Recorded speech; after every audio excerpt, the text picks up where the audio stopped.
जय हिंद प्यारे साथियों।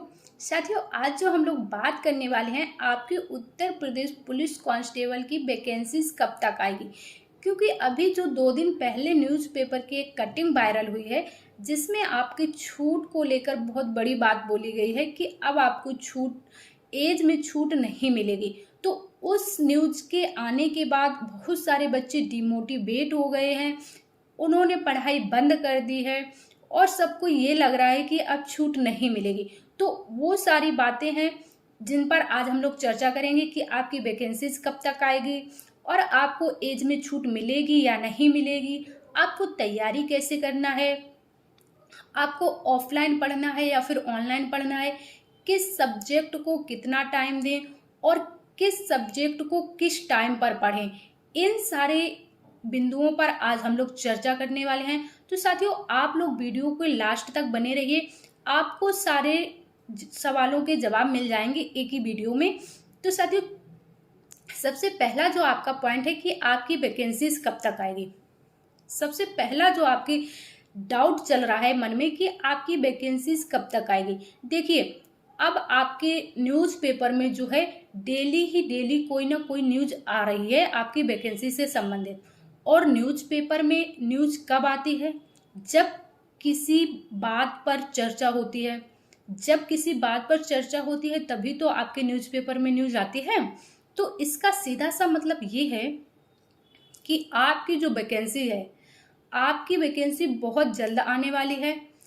हालांकि अभी तक टेंडर क्लियर नहीं हो पाया है तो कोई बात नहीं, लेकिन आपकी वैकेंसी जल्द ही टेंडर भी क्लियर हो जाएगा और वैकेंसी भी आ जाएंगी।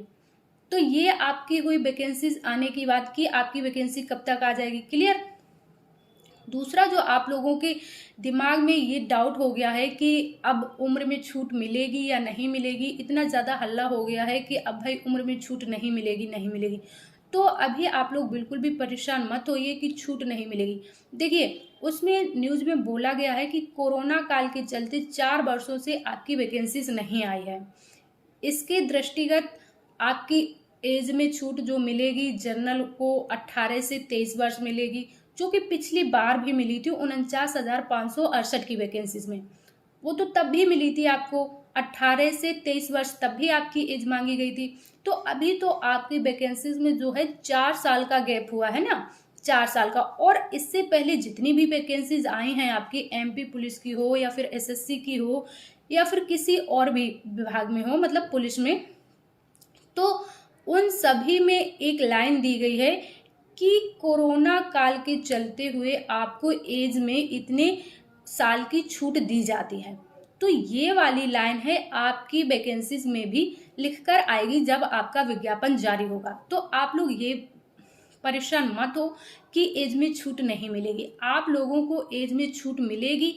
और जो बच्चे डिमोटिवेट होके अपनी पढ़ाई बंद कर दिए हैं, जिनको ये लग रहा है कि नहीं अब हमारा कुछ नहीं हो सकता, तो वो बच्चे बिल्कुल भी डिमोटिवेट ना हों और पढ़ाई बंद ना करें, अपनी पढ़ाई कंटिन्यू रखें। चलिए एक बार मान भी लेते हैं कि आपको एज में छूट नहीं मिली, वैसे मिलेगी, लेकिन एक पल के लिए ये मान लो कि आपको एज में छूट नहीं मिली, तो क्या बस यही एक वैकेंसीज है? क्या यही एक जॉब है जो आपके लिए बनी है? क्या पता भगवान जी ने आपके लिए और भी अच्छी पोस्ट सोच के रखी हो, कोई और अच्छी जॉब सोच के रखी हो। तो आप बिल्कुल हताश और निराश मत होइए कि नहीं अब तो हमारी पूरी दुनिया ही लुट गई, हम बर्बाद हो गए, ये हो गया। इस तरह का दैया तौबा बिल्कुल मत कीजिए। आपको पहली बात तो उम्र में छूट मिलेगी, और दूसरी बात ये है कि अगर आपको उम्र में छूट नहीं मिलती है तो हो सकता है कि ऊपर वाले ने आपके लिए कोई और अच्छी जॉब और अच्छा पद, कुछ बहुत ज्यादा अच्छा सोच के रखा हो। तो आप लोग बिल्कुल भी डिमोटिवेट मत होइए, है ना। अब बात करें कि आपको किस टाइम पर पढ़ना है ना। तो देखिए, आप पढ़िए अपने हिसाब से। देखिए, हम आपको ये नहीं कहेंगे कि आप दिन में पढ़िए या रात में पढ़िए, क्योंकि बहुत सारे हमारे ऐसे बच्चे हैं, साथी हैं जो तैयारी करने वाले हैं कि देखिए, जो फोर्स में जाते हैं, आपके फोर्स में जाने वाला ज़्यादातर 80% बच्चा गांव देहात का ही होता है, 80 से 90%। कुछ 10-15% बच्चे ऐसे होते हैं जो शहर से होते हैं। और कुछ ही बच्चे ऐसे होते हैं जिनके घर में ये माहौल होता है कि नहीं नहीं, आपको सिर्फ पढ़ाई करना है, बाकी कुछ भी नहीं करना है। जिनको सिर्फ पढ़ाई ही करना है तो वो तो अपना टाइम टेबल किसी भी हिसाब से बना लेंगे कि हाँ, हमको दिन में इतने घंटे सोना है और दिन में इतने घंटे पढ़ना है, भाई हमको रात में इतने घंटे सोना है, इतने घंटे पढ़ना है ना। जिनके पास कोई भी काम नहीं है पढ़ाई के अलावा। बाकी जो बच्चे गांव देहात के हैं, भाई उनको तो काम करना ही पड़ेगा, है ना। बिना काम किए तो नहीं हो सकता। अभी हम आपको बता देंगे कि आपको शाम को 4 बजे से 7 बजे तक पढ़ना है, लेकिन बहुत सारे बच्चे ऐसे होंगे जिनको शाम के टाइम में, जैसे गांव देहात के बच्चे होते हैं, उनके घर के बहुत सारे काम ऐसे होते हैं, अब जानवर होते हैं घर पे, भैंस होती है, गाय होती है, तो उनको चारा वारा देना रहता है, या फिर बहुत सारे ऐसे काम होते हैं भाई, तो उनका टाइम टेबल, तो हम आप लोगों से ये कहेंगे कि आप लोग अपना जो टाइम टेबल है अपने हिसाब से फिक्स कीजिए कि आपको किस टाइम पे टाइम है पढ़ाई करने का और कौन सा टाइम है आपके घरेलू कार्यों का, है ना। तो आप लोग अपना टाइम टेबल अपने हिसाब से सेट कीजिए, जिसको जिस टाइम सुविधा लगे, लेकिन आपको पढ़ना डेली है। देखिए, आपको पढ़ना पड़ेगा, 4 से 5 घंटे आपको डेली पढ़ना पड़ेगा, है ना। 4 से 5 घंटे पढ़ लीजिए, इनफ है आपको उत्तर प्रदेश पुलिस कांस्टेबल के लिए। इस एग्जाम को निकालने के लिए 4 से 5 घंटे पढ़ना, बस इतना ही पढ़ लीजिए, लेकिन मन से, है ना। मन से पढ़िए, ये नहीं कि किताब खोलकर बैठ गए और कुछ समझ में आ नहीं रहा है, फिर आपका 4-5 घंटे किसी काम का नहीं रहेगा, है ना। तो आप अपना टाइम टेबल अपने हिसाब से पढ़ें। अब एक चीज हम आपको बताना चाहेंगे कि आपको कौन सा सब्जेक्ट किस टाइम पढ़ना है। देखिए, आप जीएस आपको बहुत बोरिंग लगता है, सभी को जीएस बोरिंग लगता है ना, लेकिन आपको जीएस कब पढ़ना है पता है। आपको जीएस पढ़ना है सुबह के टाइम, जब आप सुबह सो के जागते हैं ना, उस टाइम आपकी बॉडी भी फ्रेश होती है, माइंड भी फ्रेश होता है। सारी थकान, बॉडी में कोई थकान नहीं रहती है, मानसिक कोई टेंशन नहीं रहती है, दिमाग में कोई टेंशन नहीं रहती है, कोई भी थकान नहीं रहती है। तो आप जीएस उस टाइम पढ़िएगा, सुबह के टाइम। वो जो पढ़ा हुआ, जीएस का पढ़ा हुआ आपको याद भी रहेगा। और देखिए, यदि आप जीएस शाम को पढ़ते हैं तो याद भी कम होता है और आपको आलस भी बहुत ज़्यादा आता है। रात के टाइम आप जीएस पढ़ते हैं तो नींद भी बहुत ज़्यादा आएगी और समझ में भी कम आता है। तो इसलिए आप जीएस को हमेशा सुबह ही पढ़ेंगे, है ना। और रात को आपको सोते समय क्या पढ़ना है, रात में आप सोते समय मैथ पढ़िए और रीजनिंग पढ़िए। मैथ और रीजनिंग इंटरेस्टिंग सब्जेक्ट होते हैं, रीजनिंग सबसे ज़्यादा इंटरेस्टिंग होता है। जब आप मैथ और रीजनिंग पढ़ेंगे, उनके क्वेश्चन सॉल्व करेंगे, तो 1-2 घंटे कब निकल जाते हैं समझ में ही नहीं आता, और आपको नींद भी नहीं आएगी, क्योंकि आपका हाथ और आंखें, दिमाग सब कुछ चलेगा एक एक साथ ही।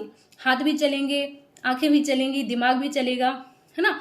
तो जो आपको जीएस पढ़ने में आलस आता है शाम को, तो वो आपकी सिचुएशन नहीं होगी। आप कितने भी थके रहेंगे, अगर आप मैथ और रीजनिंग पढ़ रहे हैं तो आपको इतना ज़्यादा नींद नहीं आएगी कि आप क्वेश्चन सॉल्व करते करते सो जाएंगे। जीएस में क्या होता है कि आप, आलस आ रहा है, आपने सोचा कि थोड़ी देर ऐसे लेट के पढ़ लें, और ऐसे लेट के पढ़ने के चक्कर में वहीं लुढ़क जाते हैं, समझ में नहीं आता। तो आप जीएस को सुबह पढ़ेंगे और रीजनिंग और मैथ को शाम पढ़ेंगे, है ना। क्लियर। अब बात करें कि तैयारी ऑनलाइन करनी है या ऑफलाइन। तो देखिए, तैयारी आपको ऑफलाइन और ऑनलाइन में ये है कि यदि आपके घर के पास में, है ना, घर के पास में जहां तक आप आसानी से जा और आ सकते हैं, कोई अच्छी संस्था है, कोई अच्छा कोचिंग सेंटर है जो आपको तैयारी करवा रहा है और आप वहां पर जाके पढ़े भी हैं, आपको सब कुछ समझ में आ रहा है, तो आप अपनी तैयारी ऑफलाइन कीजिए, है ना। ऑफलाइन कोचिंग कीजिए और सेल्फ स्टडी कीजिए। यदि आपको जाने आने में कोई समस्या नहीं हो रही है, घर के पास में है आपका कोचिंग सेंटर, तो आप ऑफलाइन कर सकते हैं। बाकी यदि जिनको जाने आने में समस्या है और घर से बहुत दूर है, जैसे गांव की हमारी लड़कियां होती हैं, गांव देहात की, तो कोचिंग सेंटर नहीं होके थोड़ी ज़्यादा दूरी पर होते हैं, है ना। तो उनके लिए ये है कि आप लोग ऑनलाइन पढ़ लीजिए, है ना। तो ऑनलाइन वो बच्चे पढ़ लेंगे जिनको जाने आने में समस्या है, वो ऑनलाइन पढ़ सकते हैं, और जिनको जाने आने में समस्या नहीं है और ऑफलाइन अच्छा कोचिंग सेंटर है, अच्छा आपको पढ़ा रहे हैं, और ऑफलाइन में ये होता है कि आपको अगर आज ये क्वेश्चन नहीं आ रहा है तो आप अगले दिन जाके अपना डाउट क्लियर कर सकते हैं। तो ऑफलाइन में इतना आराम रहता है। ऑनलाइन अच्छा है, ऑफलाइन भी अच्छा है, दोनों आप लोगों के लिए अच्छे हैं। बस डिपेंड है आपके ऊपर कि आपको किसके लिए टाइम है, आपको ऑनलाइन के लिए टाइम है या फिर ऑफलाइन के लिए टाइम है। ऑनलाइन में आपका समय बच जाता है, जो आपका जाने आने का समय होता है वो आपका ऑनलाइन में बच जाता है। और ऑफलाइन अगर आप जा सकते हैं तो बेस्ट है ना। तो साथियों, ये थे वो पॉइंट्स जो आप लोगों के मन में बहुत ज़्यादा डाउट बनाते हैं कि किस सब्जेक्ट को किस टाइम पढ़ें, तैयारी कैसे करें, वैकेंसी कब आएगी, उम्र में छूट मिलेगी या नहीं मिलेगी, है ना। तो उम्मीद है कि आपके सारे डाउट्स क्लियर हो गए होंगे। अब आप अच्छे से मन लगा करके तैयारी करेंगे, है ना। तो आप लोग परेशान बिल्कुल मत होइए, बस अपना बेस्ट दीजिए, है ना। अपना बेस्ट दीजिए, बाकी सब छोड़ दीजिए, बाकी सब छोड़ दीजिए कि हाँ आप अपनी तरफ से 100% दीजिए। आपका उधर से जो रिजल्ट मिलेगा वो भी 100% आएगा। क्लियर। सो साथियों, सेशन को समाप्त करते हैं। अपना ख्याल रखिए और अपनी तैयारी करते रहिए। मिलेंगे आपसे किसी नेक्स्ट सेशन में। जब तक के लिए जय हिंद साथियों।